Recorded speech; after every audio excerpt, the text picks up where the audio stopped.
एक बार फिर से आप सभी का स्वागत है।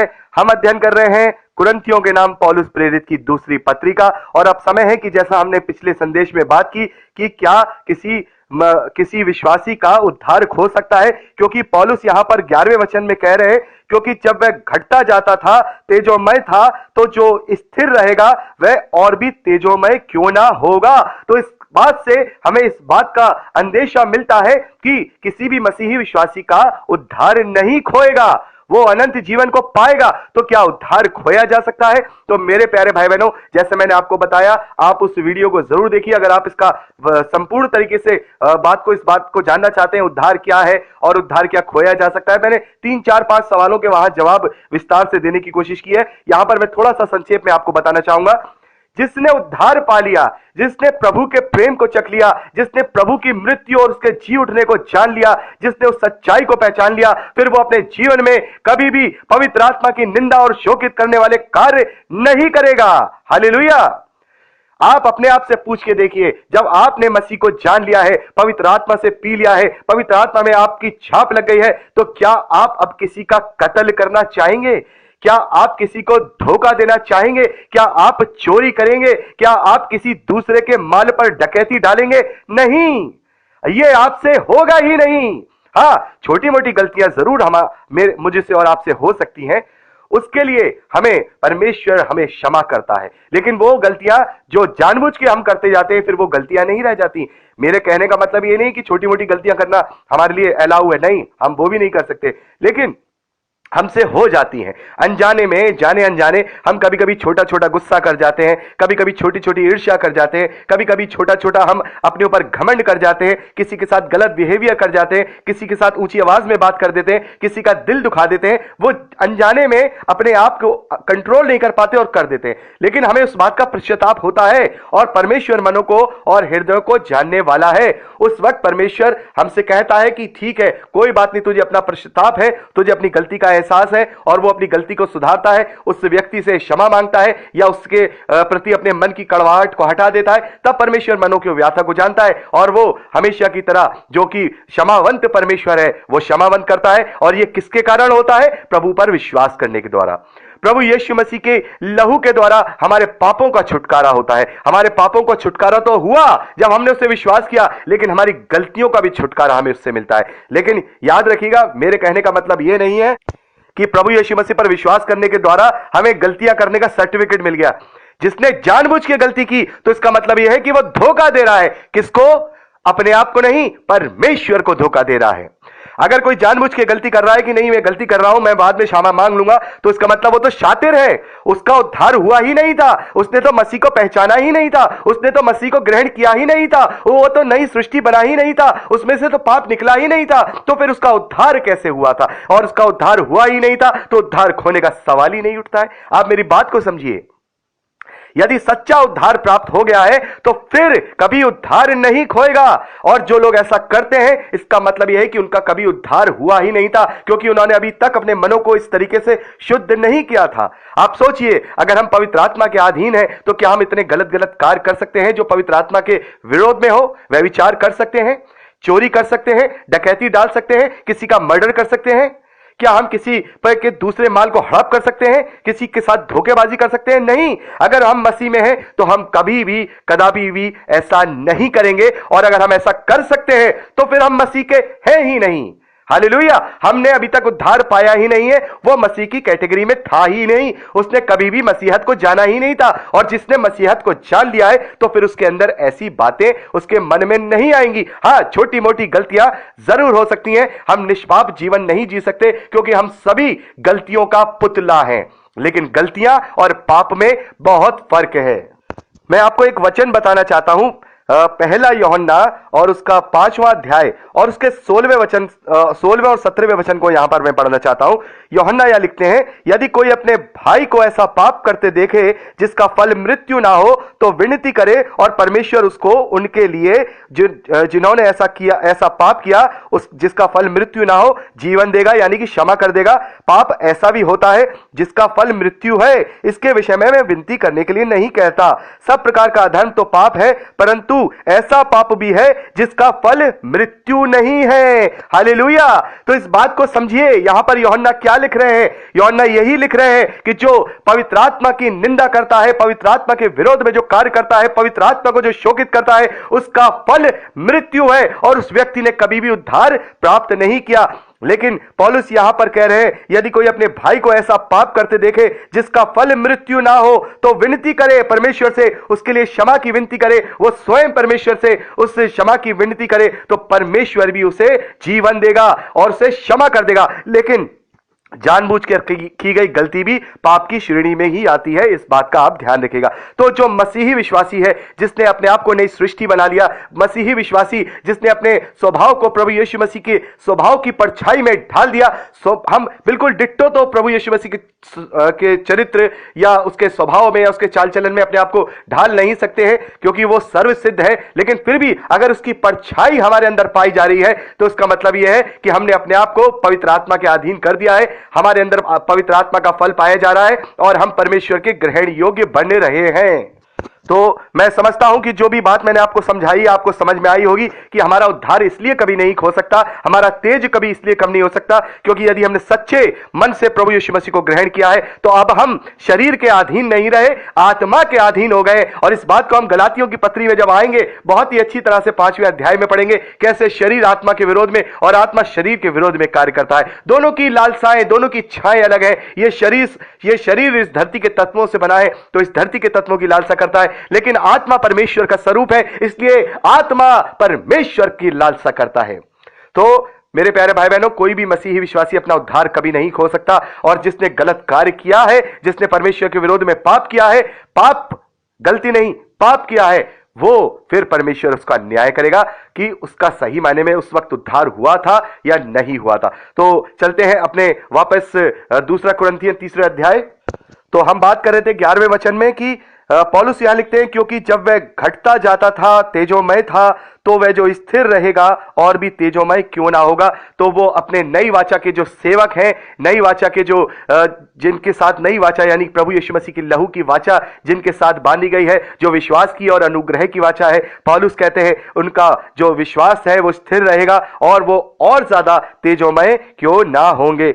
12वें वचन में पौलुस लिखते हैं, इसलिए ऐसी आशा रखकर हम हियाव के साथ बोलते हैं और मूसा के समान नहीं, जिसने अपने मुंह पर पर्दा डाला था, ताकि इजरायली उस घटने वाले तेज के अंत को ना देखें। तो मेरे प्यारे भाई बहनों, यहां पर जो पर्दा डालने के विषय में, तो हम देखते हैं कि जो यहूदियों का रिवाज होता है, जो अपने सर को ढक करके एक ओढ़नी टाइप की होती है, वो शॉल टाइप की जिसे हम कह सकते हैं वो होती है, तो वो हमेशा अपने मुख पे डाले रहता था, क्योंकि जब वो परमेश्वर के उपस्थिति में होता था तो वो तेजोमय हो जाता था, और उसके बाद जब वो बाहर आता था तो उसके ऊपर से वो तेज हल्का हो जाता था, जिस बात को हम विस्तार से निर्गमन की पुस्तक में 34वें अध्याय में पढ़ सकते हैं। इस बात को हम स्पेशली 32वें और 33वें वचन में देख सकते हैं। तो पौलुस यहां पे कह रहे हैं कि जो मूसा है, हम मूसा और हमारा जो हियाव है, हमारा जो तेज है वो मूसा के समान नहीं, जिसने अपने मुंह पर ओढ़नी डाली ताकि इजराइल उस घटने वाले तेज के अंत को ना देखे, परंतु वह मति मंद हो गए, क्योंकि आज तक पुराना नियम पढ़ते समय उनके हृदयों पर वही पर्दा पड़ा रहता है, पर वह मसीह में उठ जाता है। हालेलुया। वो पर्दा उस वक्त लोगों के ऊपर पड़ा था, वो जो शारीरिक जो व्यवस्था है उसके द्वारा उनके मनों पे जो पर्दा पड़ा था, उस तेज का पर्दा, लेकिन वो पर्दा यहां पौलुस कहते हैं चाहे हमारी किसी भी परंपरा का पर्दा क्यों ना हो, यह बात केवल यहूदियों के लिए नहीं, सभी जातियों के लिए यहां पर अप्लाई होती है। जो पर्दा हमारी आंखों पे पड़ा रहता है अपनी मान्यताओं का, यहां पे पौलुस कह रहे हैं कि मूसा ने जो वो पर्दा किया था, मूसा ने जो ओढ़नी की थी, आज भी यहूदी पुराना नियम पढ़ते समय अपनी आंखों पे वही पर्दा डाले रहते हैं, अपने आप को वो खोलते नहीं है, उन आंखों को बंद किए रहते हैं, क्योंकि वो बुद्धि से नहीं बल्कि धरती की बुद्धि से कार्य करते हैं, अपनी मान्यताओं को, अपनी परंपराओं को ऊंचा रखते हैं। ये सभी धर्म और जाति के लोगों के लिए यहां पर अप्लाई होती है कि जो बचपन में सीखा वही सत्य है, उससे पहले कहां से आया, उसके बाद कहां जाएंगे, ऐसा कुछ नहीं है। यह सवाल भी वो अपने आप से नहीं पूछते हैं कि इतने सारे धर्म इस धरती पर क्यों हैं, इनमें से कोई एक ही तो होगा जो सत्य होगा, या हो सकता है कि कोई भी ना हो। तो क्या इसकी जांच पड़ताल हम मनुष्यों को नहीं करनी चाहिए, जैसा कि प्रभु ने हमें सिखाया है? प्रभु ने कहा तुम अपने परमेश्वर से पूरे मन, पूरे प्राण, पूरी बुद्धि के साथ प्रेम रखो, बुद्धि के साथ, निर्बुद्धियों के समान नहीं। अविश्वासी मत बनो, अंधविश्वासी नहीं, विश्वासी बनो। अगर बाइबल पढ़ के तुम ये जान पाओ कि ये सच्चा वचन है तो विश्वास करो, लेकिन अंधविश्वास तुम मत करो। जो तुमने सीखा, जो परंपराएं तुमने सीखी, जो पर्दा तुम्हारे माता पिता के आंखों पे पड़ा था, वही पर्दा तुमने अपनी भी आंखों पे डाल लिया, वही पर्दा तुमने अपने हृदय पर डाल लिया और सच्चे वचन को जानना नहीं चाहा, सच्चे लोगों को उत्पीड़न किया, सच्चे परमेश्वर को भला और बुरा कहा, सच्चे वचन को जला दिया, सच्चे वचन को फाड़ के फेंक दिया। उस पर्दे के कारण कहीं ऐसा ना हो कि ये जो 60-65 का साल का जो ज्ञान लेकर के बैठे हुए हो, जब मर जाओ तो उसके बाद 100 आंसू रोना पड़े और फिर कोई तसल्ली देने वाला भी ना हो। तो केवल इस बात का जांचने में क्या हर्ज है, इस बात को जानने में क्या हर्ज है। यदि प्रभु यीशु मसीह ने हमसे कहा है कि हम बुद्धि के साथ इस वचन को ग्रहण करें, तो फिर बुद्धि को लगाने में क्या हर्ज है। मैं उन भाई बहनों से कह रहा हूं जो इस प्रकार से हम ऐसे अन्य जातियों को ये बात हम समझा सकते हैं कि अपने मनों पर इस परंपरा का पर्दा क्यों डाले हुए हो। एक बार तो अपनी बुद्धि का इस्तेमाल करो, बाकी जो तुम्हारा मन करे वो करना। एक बार तो प्रभु के वचन को जान पाओ, एक बार तो प्रभु की सच्चाइयों को जान पाओ। यहां इसकी जो चीजें ऐसी हैं जो समझ में नहीं आती, उन्हीं के पीछे क्यों पड़े हुए हो। जो समझ में आती हैं वो तो समझो, बाकी जब पवित्र आत्मा से परिपूर्ण हो जाओगे तो जो समझ में नहीं आती ना, वो भी समझ में आ जाएंगी। क्योंकि दुनियावी बुद्धि से हम पवित्र शास्त्र को नहीं समझ सकते हैं। पहले हमें जो बातें समझ में आ रही हैं वो सीखनी है, उस पर विश्वास करना है। जब हम इन बातों को सीख लेंगे तो जो बातें समझ नहीं आ रही वो पवित्र आत्मा के द्वारा हमें समझा दी जाएंगी, हमें समझ में आ जाएगी। दुनिया में सबसे बड़े जो बुद्धिमान जिसे कहें, इंटेलिजेंट लोग हैं, जो तर्की लोग हैं, तर्क विवाद करने वाले लोग हैं, वो कहां पाए जाते हैं? हमारे इंडिया में भी बहुत तर्क वितर्क करने वाले लोग हैं। बहुत सारे एथियस्ट लोग भी आजकल उठ खड़े हुए हैं जो तर्क वितर्क करते हैं, लेकिन कहां पाए जाते हैं? यूरोप या फिर अमेरिका में, यूरोप या फिर अमेरिका में। लेकिन वहां भी इतनी ज्यादा बुद्धिमानी होने के बावजूद कि वो लोग मार्स से यानी मंगल से भी आगे जा चुके हैं। उनकी टेक्नोलॉजी, उनका रहन सहन, उनका खाना पीना हम लोगों से अभी बहुत सालों आगे है, लेकिन फिर भी वहां पर लोग बाइबल जब पढ़ते हैं तो वो परमेश्वर को स्वीकार करते हैं और उसे ग्रहण करते हैं और उनका यह मानना है कि ये जो पवित्र शास्त्र है ये ही सत्य वचन है। तो इतने सारे इंटेलिजेंट लोग, क्या उन्होंने बाइबल की गहराई से जांच पड़ताल नहीं की होगी? जबकि वो छोटी छोटी चीजों पर जांच पड़ताल करते हैं, छोटी छोटी चीजों को देखते हैं। तो मेरे प्यारे भाई बहनों, उन लोगों ने तो सारी जांच पड़ताल कर ली, लेकिन हम अपने इस परंपराओं के पर्दों को आंखों पे डाले हुए हैं। मैं बाहर वालों से क्या कहूं, मैं अन्य लोगों से क्या कहूं जो मसीह को नहीं जानते। मैं अपने ही लोगों से कहना चाहता हूं जो मसीही विश्वासियों में अलग अलग कल्ट को लेकर बैठे हुए हैं, अपनी अपनी परंपराओं को अपने दांतों से दबा के बैठे हुए हैं। इन दांतों को खोल दीजिए, क्योंकि जिस प्रकार से अपनी दांत से आज अपनी परंपरा को दबा कर बैठे हुए हैं, एक दिन उसी दांत से जो परमेश्वर के विरोध में तुमने उस परंपरा को निभाए रखा है, वो दांत से तुम पीसे जाओगे। अभी भी वक्त है, अपनी बुद्धि का इस्तेमाल करिए, पवित्र शास्त्र को पढ़िए। उन सभी डिनोमिनेशन और कल्ट्स के लोगों से मैं कहना चाहता हूं वो ये जाने कि पवित्र शास्त्र क्या है। प्रभु यीशु मसीह की एकमात्र शिक्षा को अपने जीवन में ग्रहण करें कि अपने परमेश्वर से पूरे मन, पूरे प्राण और पूरी बुद्धि से प्रेम करो। तो पूरे मन और प्रेम, अपने मन और प्राण से तो तुम बाद में कर लेना, पहले बुद्धि से प्रेम करना सीख जाओ। तो मैं अपने उन मसीही भाई बहनों से कहना चाहता हूं जो परंपराओं को अपने ऊपर हावी किए हुए हैं और परमेश्वर के वचन को अच्छी तरह से अपने जीवन में लागू नहीं कर रहे हैं। तो पौलुस यहां कह रहे हैं कि उनके मनों पर पर्दा डल गया है, वे मतिमंद हो गए हैं, क्योंकि आज तक पुराना नियम पढ़ते समय उनके हृदय पर वही पर्दा पड़ा रहता है, पर वह मसीह में उठ जाता है। जो मसीह को जान लेते हैं वो पर्दा उनकी आंखों से उठ जाता है। आगे पौलुस कहते हैं, आज तक जब कभी मूसा की पुस्तक पढ़ी जाती है तो उनके हृदय पर पर्दा पड़ा रहता है, परंतु जब कभी उनका हृदय प्रभु की ओर फिरेगा तब वह पर्दा उठ जाएगा।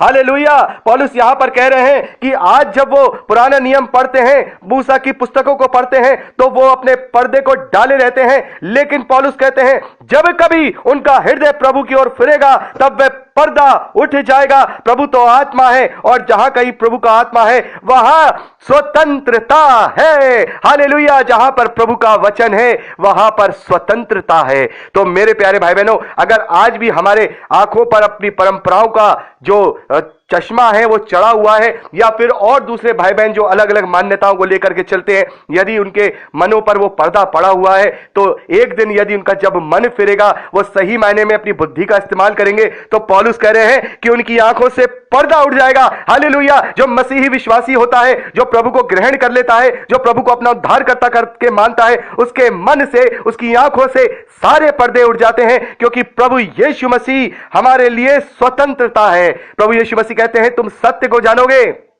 और सत्य तुम्हें स्वतंत्र करेगा। किन चीजों से? इस दुनिया के आडंबरों से, इस दुनिया की परंपराओं से, इस दुनिया की भौतिक आवश्यकताओं और चीजों से। वो तुम्हें सब चीजों से आजाद कर देगा, स्वतंत्र कर देगा। तुम्हारी आंखों से सारे पर्दों को वो हटा देगा। पौलुस आगे लिखते हैं, परंतु जब हम सबके उघाड़े चेहरे से प्रभु का प्रताप इस प्रकार प्रकट होता है, जिस प्रकार दर्पण में तो प्रभु के द्वारा जो आत्मा है, हम उसी तेजस्वी रूप में अंश अंश करके बदलते जाते हैं। हालेलुया। यहां पर पौलुस कहते हैं कि हम इसी योग्य नहीं है कि हमारे चेहरे से कोई भी रोशनी या नूर निकले। यह प्रभु यीशु मसीह की ओर से है कि जब जैसे हम दर्पण पे खड़े होते हैं और दर्पण में जो रोशनी होती है वो हमारी रोशनी के साथ मिल जाती है, वैसे ही प्रभु यीशु मसीह के द्वारा जो हमें वो रोशनी मिली है, वो तेजस्वी रूप मिला है, हम उसमें अंश अंश करके बढ़ते जाते हैं। जैसे जैसे हम प्रभु में डील डॉल में बढ़ते हैं, वैसे वैसे ही हमारा जो तेज है वो बढ़ता जाता है, और एक वक्त ऐसा आता है कि वो तेज स्थिर हो जाता है और उस तेज को कोई भी कम नहीं कर पाता, क्योंकि वो अपने विश्वास के द्वारा उस तेज को प्राप्त करता है। प्रभु यीशु मसीह पर विश्वास करने के द्वारा, अनुग्रह के द्वारा उस तेज को प्राप्त करता है, और उस तेज तक, उस रोशनी तक, उस प्रकाश तक वो अंश अंश करके बदलता जाता है। तो मेरे प्यारे भाई बहनों, यहां पर मैं चाहूंगा कि अगर अगली बार जब हम चौथे अध्याय को जब शुरू करेंगे, उससे पहले मैं चाहूंगा कि 16वें वचन से लेकर 18वें वचन तक थोड़ा बहुत और मैं आपको डिस्क्राइब करूं अगली बार। तो आज मैं चाहूंगा कि मैं केवल 3 वीडियो ही, माफ कीजिएगा, 3 संदेश ही आपके लिए यहां पर लेके आया हूं, क्योंकि यहां पर तीसरा अध्याय हमने कंप्लीट कर लिया है, और अब परसों हम चौथे अध्याय से शुरू करेंगे। और अभी मैं अपने सारे संदेश सुनूंगा, यदि इसमें मुझे कोई कमी लगेगी किसी भी प्रकार की, तो मैं चौथा अध्याय शुरू करने से पहले मैं परसों उन बातों के विषय में भी आपसे चर्चा करूंगा। मुझे लगता है कि मैं 14वें वचन से लेकर के 18वें वचन तक मैं कुछ और भी यहां बातें हैं जो मैं आपके साथ बताना चाहता हूं। तो आज के लिए इतना ही। प्रभु आप सबको बहुत आयत की आशीष दे, अपने वचन में बढ़ाए। खुश रहिए। Praise the Lord.